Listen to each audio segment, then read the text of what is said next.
So I'm sure a lot of you have seen this video of Tiffany Haddish talking to this woman about pickles, essentially claiming that the Jewish people invented pickles because they didn't have a lot of money and needed to preserve food. Like they couldn't afford fresh food, so they needed to preserve food, so they invented pickles. I saw this quote retweet from it that made me like way more curious about the actual history of pickles. I love looking into that kind of thing, like the history of common things like pickles or soda. And this person makes a really great point. Every culture has pickles in some form or another. Akar, kimchi, sauerkraut, and the audacity to say y'all invented pickles. This is some racist bird brain nastiness. So true. And even with Google kicking the bucket as it is, it only took a few minutes of Googling to find out that Jewish people did not invent pickles. Pickling, preserving food in vinegar, brine, or a similar solution, is one of the oldest methods of food preservation. Though exact origins of the process are unknown, archaeologists believe ancient Mesopotamians pickled food as far back as 2400 BC. And again, pickles got their start more than 4,000 years ago when ancient Mesopotamians began soaking cucumbers in acidic brine as a way to preserve them. And where is Mesopotamia? What makes this even funnier that Jewish people are trying to appropriate the invention of pickles? It's in the Middle East, an area known as the cradle of civilization for the number of inventions that arose from the early societies in this region, which are among some of the earliest known human civilizations on Earth.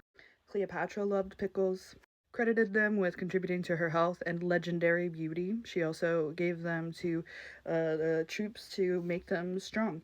Another article that says cucumber cultivation likely predates Roman times and continued in the Middle Ages, then onto Americas during colonization. The earliest cucumber pickling might have been in New Spain, but definitely in Dutch and English colonies. And here, look, the Jewish people have some credit. East Europeans like Poles and Jews made pickles even more popular in the mid 19th century, so they contributed. By 1659, Dutch farmers in New York had begun growing cucumbers in the area that is now Brooklyn. Dealers bought the cucumbers, pickled them, and sold them out of barrels on the street, beginning what would become the world's largest pickle industry.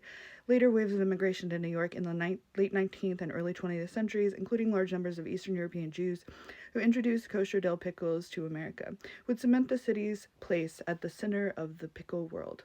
This is just such a funny thing because it's another example of how far reaching Zionist propaganda is, because they are trying to erase and rewrite history. Like, even to the point of claiming that they invented pickles when there is actual evidence online from multiple sources that they did no such thing. It makes me think about, I made a video a few days ago about the etymology of the word Palestine, and that has been propagandized and taken over by Zionist propaganda to the point that it is hard to find actual evidence of the history of the word Palestine that doesn't link it to an anti-Semitic definition. Like, they have no actual claim to the land that they are trying to take over. They have no actual claim to Palestine, but they want it so bad. The West wants it so bad that they're literally rewriting history to try to prove that they are entitled to land that is not theirs. It's actually embarrassing the lengths that they're trying to go to. But at the end of the day, white supremacy and imperialism is embarrassing.